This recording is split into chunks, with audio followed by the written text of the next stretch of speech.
Hai, pada saat banyak kekuatan sedikit menyesali akhir berikutnya, ada juga suara mendengung di tungku besar itu.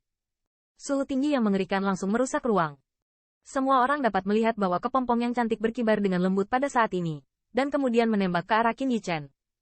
Kecepatan bulu itu semakin cepat, dan pada akhirnya, itu berubah menjadi meteor api yang indah. Tempat yang dilewatinya, ruangnya rusak, dan retakan yang terlihat dari jalur mata telanjang menyebar dengan cepat. Sepertinya ada satu lawan lagi. Melihat pemandangan ini, bahkan Xuan Yuyu dan Lion Robert, gerakan mereka di tangan sedikit tertunda. Di hati kedua orang itu, ada sentuhan kewaspadaan. Saat meteor api mendekat, cahaya kemasan di tubuh Qin Yichen ditekan dan diredupkan sedikit, dan tempat dia mulai menunjukkan tanda-tanda meleleh. Lapisan ke-9. Dan saat wabah api akan datang, suara minum rendah Qin Yichen bergema di dalam hatinya. Dia sudah mencapai batas lengannya. Pada saat ini, itu juga dipatahkan oleh kekuatan yang menakutkan itu. Darah Pobo belum mengalir, tapi dipanggang menjadi kopi darah dengan suhu tinggi dan dipadatkan di lengannya. Pada saat ini, warna kulit Qin Yichen juga berubah drastis. Di bawah superposisi yang dipaksakan ini, akurat tertinggi dari pencapaian besarnya tidak dapat menahannya. Tidak, itu tidak cukup. Meskipun kekuatan yang dilapiskan cukup untuk menimbulkan ancaman bagi karakter pada level ini, Qin Yichen tahu bahwa jika dia dapat mengandalkan kekuatan sihir 8 lapisan, dia tidak dapat menahan bulu berikutnya. Pada saat ini, Qin Yichen melontarkan kepanikan di hatinya. Lagi pula, jika dia terus menumpuk kekuatan sihirnya, saya khawatir dia akan kehilangan banyak uang. Sebelum Yu Yu jatuh, dia akan dipukul dengan keras. Namun, setelah memancarkan kepanikan, pikiran Qin Yichen menjadi tenang dengan cepat. Pikirannya benar-benar tenggelam ke dalam kekuatan kohesif. Dengan mata tertutup sedikit, pada saat ini, jika waktu pasang surut menjadi sangat lambat. Di hadapan tekanan yang menakutkan, Qin Yichen hanya bisa mengendalikan energi dirinya di dalam tubuh. Dan yang mengejutkan, di bawah kendalinya, kekuatan garis darah tubuh yang kuat, True Origin perlahan bergabung, dan dia tidak menyadarinya. Itu sendiri, tetapi kekuatan rohnya juga terintegrasi ke dalamnya. Siu. Api dan meteor di atas langit datang, hampir seketika, dan Qin Yichen di sekitarnya berubah menjadi lautan api. Tanah yang keras bahkan meleleh menjadi lahar bersuhu tinggi. Namun, pada saat ini, mata tertutup Qin Yichen tiba-tiba terbuka. Kaca. Pada saat matanya terbuka, ada gelombang misterius yang samar-samar menyebar padanya. Volatilitas ini sangat samar, tetapi kemanapun dia lewat, ruang itu diam-diam meretakkan jalur retakan halus. Orang-orang perkasa di Huang Jitian mungkin tidak merasakan keanehan, tetapi di luar Huang Jitian, di tingkat tertinggi pavilion meteor, seorang lelaki tua yang berbaring di atas meja sedang tidur nyenyak. Dia berdiri. Dia adalah penguasa pavilion dari pavilion meteor, dan juga di jurang dewa-dewa. Memberi Qin Yichen liontin batu giok dan menyelamatkan salah satu lelaki tua misterius yang terakhir. Pada titik ini, di matanya, cahaya terang berkilauan, di mana ada sedikit tampilan tua biasa. Dewa Perang. Tubuh lelaki tua itu sedikit gemetar, dan di antara mata tua itu, ada kilatan air mata yang meluap-luap. Apakah kamu siap untuk bertarung? Itu naif.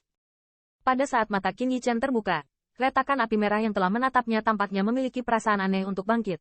Tetapi dia tidak terlalu memikirkannya, tidak peduli apa artinya yang terakhir, dalam penindasan mutlaknya. Sulit untuk melarikan diri. Pada titik ini, api dan meteor yang diubah oleh kepompong telah meraung, dan suhu tinggi yang mengerikan bahkan tidak dapat menahan ruang ini. Namun, saat ini, wajah Qin Yichen tidak lagi heran. Lengannya melambai perlahan, dan bisikan pelan keluar dari mulutnya, pemusnahan. Bang! Dengan suara-suaranya, di atas lengannya, sinar cahaya terang muncul, dan cetakan kepalan yang memancarkan 3 jenis sinar emas, merah, dan hijau keluar perlahan. Dengan munculnya cetakan kepalan ini, nafas yang luar biasa tersapu, dan bahkan meteor api itu tampaknya mengalami sedikit stagnasi. Berdandan seperti Tuhan, bermain iblis. Ketika saya melihat tanda tinju itu, entah bagaimana, ada perasaan yang sangat berbahaya di hati yang retak api merah, tetapi dia hanya mendengus dingin, dan saat berikutnya, selimutnya jatuh dan jatuh dengan berat di tinju yang dicetak. Bang! Saat keduanya bertabrakan, suara antara langit dan bumi ini tampak hening. Namun, keheningan ini hanya berlangsung sesaat, dan kemudian, di jalur mata yang tercengang, dia melihat api yang menjulang tinggi menyapu. Mati untukku. Tampaknya menyadari bahwa kekuatan magisnya telah diblokir, dan suara skap dingin terdengar keras. Bang! Hampir pada saat nadanya hampir tidak turun, siluet ramping ditembak mundur dari badai yang dahsyat, menabrak gunung dengan keras, dan hidup atau mati tidak diketahui. Bang! Di lautan api, sinar cahaya 3 warna meledak, dan retakan muncul di bulu kepompong. Segera, api merah itu mendengus dingin. Bulu kepompong langsung meledak dan berubah menjadi jalur api yang menakutkan, meledak ke arah gunung yang ditabrak. Pada saat kedua jenis energi itu meledak, wajah kekuatan puncak yang saling bertarung berubah secara dramatis, dan mereka buru-buru mundur. Namun, nyala api yang mengerikan itu lebih cepat, dan putaran beberapa li di Cina, mereka semua terjebak dalam lautan api. Puci. Beberapa mundur sedikit kemudian, dan semua pusat kekuatan yang terpengaruh mundur dengan muntah darah.